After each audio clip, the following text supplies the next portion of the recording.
Fala galera, Menetti aqui do Fogo na Rede. Vamos falar então sobre notícias do Botafogo, sobre repercussão também de ontem do jogo aí do Botafogo contra o Caracas na estreia, né, da Sul-Americana. O Botafogo acabou empatando por 1-1 e muita coisa ainda já tá acontecendo, né? O Botafogo hoje em dia, meu amigo, notícia atrás de notícia, dia após dia, tem muita coisa pra falar.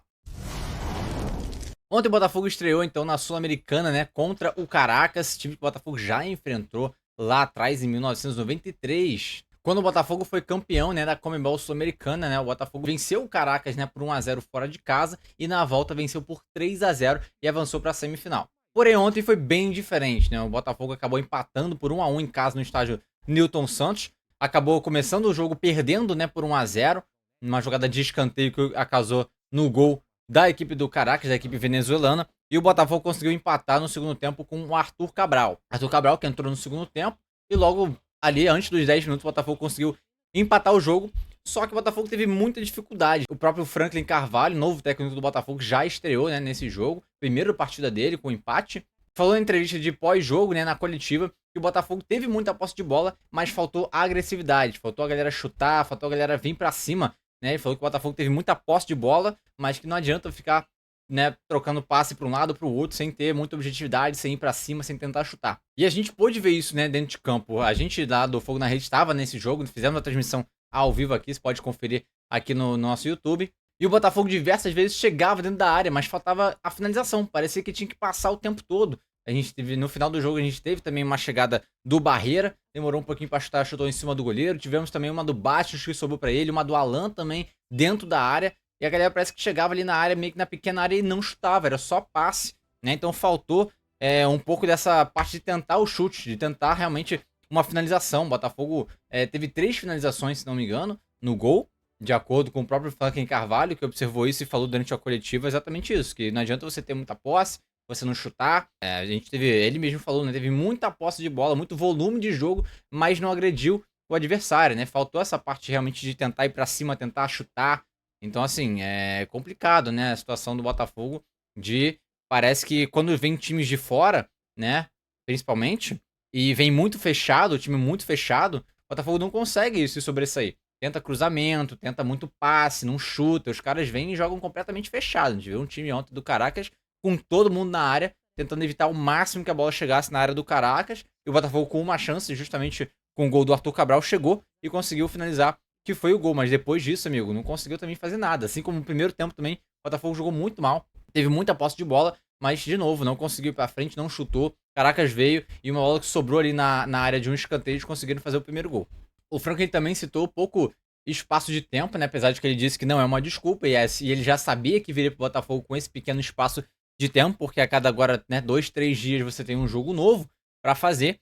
E ele citou exatamente isso, que ele tentou passar o máximo para os jogadores, né, em 3 dias que ele teve de treino e de contato com os jogadores, e tentou passar, né, o que dava nesse meio tempo para vir para esse jogo, para tentar vencer. Acabou que o Botafogo não venceu, ele mesmo citou que estava bem triste, bem abatido com esse empate, que os jogadores também sentiram muito esse empate, né, em casa, contra um time da Venezuela, que o Botafogo, em tese, né, é superior. Então, o próprio Franklin Carvalho, novo técnico do Botafogo, também não gostou de algumas faltas de agressividade, falta de atitude ali dos jogadores de ir pra cima tentar o gol a todo momento. E ele citou também que pretende, né, ir corrigindo essas faltas talvez ali de agressividade, falta de chute, enfim, melhorar a equipe para as próximas partidas, né, e melhorando a cada passo que ele consegue ele ter mais contato com os jogadores também. Ele também citou que ele quer que o Botafogo seja o time que proponha o jogo, né? Ou seja, tem ali a posse de bola, que venha pra cima, que atue vindo pro ataque, tentando fazer o gol, né? Tenha mais posse de bola, enfim, tenha realmente o jogo mais nos seus pés do que o adversário e por aí vai.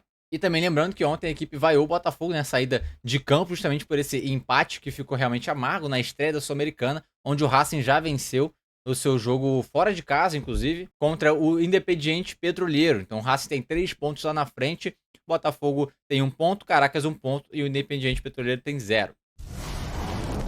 Agora sobre a nova punição do Botafogo que impede que o Botafogo inscreva jogadores. O Botafogo foi punido aí pela Câmara Nacional de Resolução de Disputas, a CNRD. O Botafogo teve até o dia 8 agora para pagar R$1 milhão, não pagou, mas disse que promete pagar até o dia 20. Para você que não sabe o que é a Câmara Nacional de Resolução de Disputas, a CNRD, ela é um órgão dentro da CBF justamente criada para resolver problemas contratuais, trabalhistas no futebol brasileiro. Basicamente, ela atua ali ajudando a resolver problemas jurídicos voltados para o futebol. Então, por exemplo, você tem aí problemas entre clubes, atletas, treinadores, intermediários, para tentar justamente resolver de uma forma mais rápida, talvez, essa parte que, por exemplo, o clube deve um jogador, deve um treinador que já saiu, tem alguma dívida com alguém. Aí essa Câmara Nacional de Resolução de Disputas tenta resolver esse meio do caminho e o Botafogo está em dívida com ela aí de 1 milhão, podendo ficar então aí 6 meses sem poder inscrever novos jogadores. É como se fosse um transfer ban, só que da CBF em vez de ser da FIFA. O problema disso tudo é que o Botafogo tá aí sem poder ter aportes financeiros, né, que o Textor tá tentando botar, e aí a SAF do Botafogo, né, tá tentando botar, e o Botafogo Social não tá deixando, não tá querendo que entre o dinheiro que o Textor quer pegar ali emprestado, ou dele, enfim, fica nessa... A gente não sabe exatamente de onde viria, né, esse dinheiro, e a galera do Social, né, do Botafogo, não tá muito também confiando nas palavras do Textor, e aí fica esse dinheiro faltando e o Botafogo não consegue pagar nada, né, no dia a dia. Inclusive o Botafogo soltou uma nota sobre essa questão. Ela diz o seguinte: a SAF Botafogo está ciente da atual decisão referente ao acordo com a CNRD e da proibição de registro de atletas como consequência, além de outras possíveis punições semelhantes que podem surgir em breve. Ou seja, o Botafogo já trabalha sabendo que veio essa punição da CNRD e que talvez possa vir também transfer ban da FIFA e qualquer outros problemas que a gente sabe que está acontecendo nos bastidores. Na última terça-feira, o acionista majoritário da SAF, John Textor, apresentou um plano de investimento imediato, com recursos próprios, totalizando 128 milhões de reais, e está aguardando a aprovação dos demais integrantes do quadro societário da SAF, para a entrada de capital que não virá como empréstimo, mas como dinheiro novo e saudável. Essa autorização é imprescindível para a realização da referida operação. Ou seja, o Botafogo sabe que precisa de dinheiro, só que é aquela coisa, o John Textor tem 90%, 10% é do social. Tudo que o Textor precisar fazer, trazer dinheiro, vender jogador, o social precisa aprovar. O social tem que assinar ali no meio do caminho para dar o ok. Só que o social tá com muito pé atrás, né? Botafogo com o Textor ali, com a SAF, ele diz que vai vir 128 milhões de reais de uma forma saudável, sem ser aquele empréstimo maluco que dobra daqui a 2 meses, tem que pagar, não sei o que, fica devendo o banco e por aí vai. Só que o problema é que ele não fala exatamente da onde tá vindo esse dinheiro. Ele fala, é saudável. Tá, beleza. Mas a gente não sabe de onde é que vem exatamente, né? O Texor, inclusive lá atrás, em janeiro, ele falou que ia tirar do próprio bolso dele, né, pra pagar o transfer ban. Aí depois falou que ia ser de outro jeito. Aí no final das contas pegou um empréstimo que inclusive vence no meio do ano. E se ele não pagar a dívida com esse banco, né, com o empréstimo dobra. Então assim, tem muita coisa confusa sobre esse quesito de onde vai entrar dinheiro, de onde não vai entrar, se o Botafogo vai conseguir, se não vai conseguir. Tá realmente bem complicado de entender como é que vai vir esse dinheiro aí, seja do Texas, seja de empréstimo, seja de onde for. E o social não tá confiando, não tá acreditando. Só que a gente sabe que o Botafogo precisa de algum dinheiro entrando. O Botafogo tem aí direito de imagem atrasado, tem algumas coisas atrasadas com os atletas. Tá devendo um monte de clubes, como a gente já citou em outro vídeo também. Enfim, tá uma bagunça, uma loucura sobre isso. E também, hoje, dia 10 de abril, saiu aí mais uma notícia dizendo que o Botafogo ainda deve o Santos pelo Jair e pelo John. Ambos que já saíram do Botafogo, foram pro Nottingham Forest, aquela coisa toda, mas o Botafogo deve uma bolada para eles ainda, aparentemente. De acordo com o Diário do Peixe, que é especializado em coberturas aí do Santos, né, que sabe tudo da equipe do Santos e por aí vai, eles dizem aí que o Botafogo tá devendo o Jair 35 milhões, quase 36 milhões de reais pelo Jair. Sendo que 19 milhões, quase 20 milhões, seriam de curto prazo, ou seja, teria 12 meses para fazer esse pagamento. E 3 milhões e meio seria referente a 10% que o Santos, né, manteve, já que o Botafogo vendeu aquela coisa toda. E também o John, o Botafogo também deve aí 9 milhões de reais pelo John, né, para o Santos, sendo que 7,7 milhões de reais são por 25% dos direitos econômicos na venda dele do Nottingham Forest. E 1 milhão é por causa de metas atingidas do John. Então assim, o Botafogo comprou, né, o John, comprou o Jair do Santos, já revendeu eles para o Nottingham Forest, só que tá devendo até hoje, né? Tá devendo essa porcentagem que, né, que quando você, como o Santos ainda tinha uma porcentagem, ainda tem, né, no caso, uma porcentagem sobre os jogadores em questão de vendas futuras, o Botafogo deve também essa parte. e também deve outras partes aqui de metas e dinheiros lá atrás que o Botafogo também já devia pro Santos, também ainda não pagou. Então assim, o Botafogo tá sem dinheiro, como a gente acabou de falar, tá sem dinheiro, não consegue pagar atleta, não consegue pagar os clubes, não consegue pagar nada. E, cara, realmente é um buraco muito mais fundo que a gente, infelizmente, tem que esperar pra ver o que vai acontecer, porque o social tá em busca, talvez, de novos investidores, a gente vê as notícias aí acontecendo, a gente não sabe quem vai, de repente, chegar pra investir, se vai pegar empréstimo de banco, se o Textor vai, de fato, pagar, vai pegar do próprio bolso, vai fazer alguma coisa que a gente não sabe ainda. E o problema é que o campeonato tá andando, né? Chegou agora o Franklin Carvalho, só que o Botafogo já tem outra dívida com o Anselmi, porque justamente quebrou o contrato no meio, tem vendas de jogadores, aquela coisa toda. E a gente sabe também que qualquer jogador pode, de repente, sair do Botafogo no meio do ano. Jogadores grandes, como o Danilo, já tá sendo sondado, tá na seleção. Então, assim, o Botafogo tem jogadores que passam pela seleção recentemente, né? O caso do Danilo, o caso do Vitinho também, e por aí vai. E começa a ter sondagens. E o Botafogo não tem dinheiro pra pagar. Então é quase que, cara, como iria acontecer com o Danilo e com o Montoro, né? Se aparecer um cara aqui oferecendo 5 milhões pelos dois, de repente o cara leva, porque o Botafogo não tem dinheiro pra nada. Então qualquer coisa que entrar é lucro.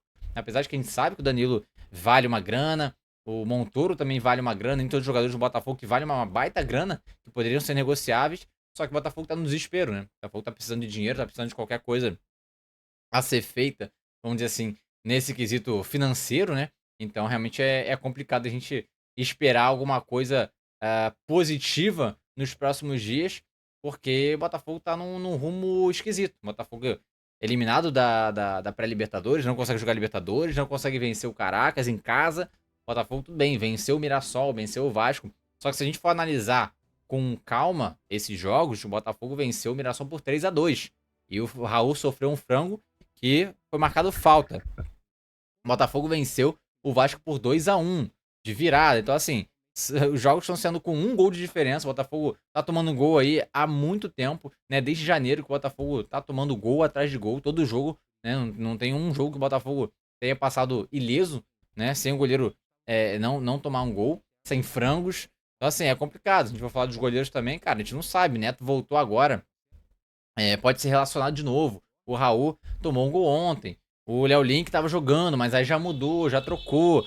Aí o Raul fez uma boa partida, na partida seguinte ele já fez caquinha. Assim, complicado. A vida do Botafogo tá claramente sendo afetada dentro de campo, todos esses problemas externos.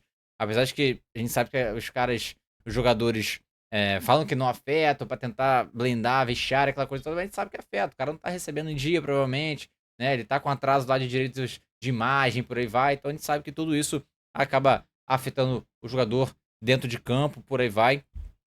Então dias realmente muito complicados aí para o Botafogo.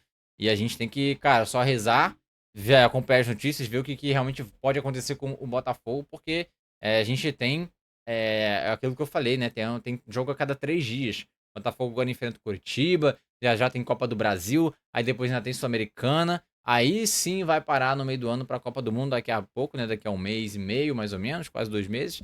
Então, cara, Botafogo tem que começar a acordar um pouco também e tentar esse imbróglio aí do social com a SAF. Porque o John Texas já tá indo para cima do Lyon, tá cobrando. Então, assim, ainda tá uma bagunça nessas internas. E a gente espera que o clube consiga melhorar com os jogadores, né? Porque, assim, o elenco que tem é esse. O Botafogo não vai contratar mais ninguém, não tem dinheiro para nada.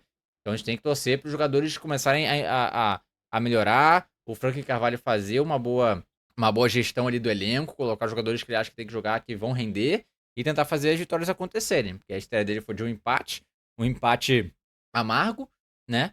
O Botafogo ficou ali no 1-1, pô, começou perdendo pro Caracas em casa.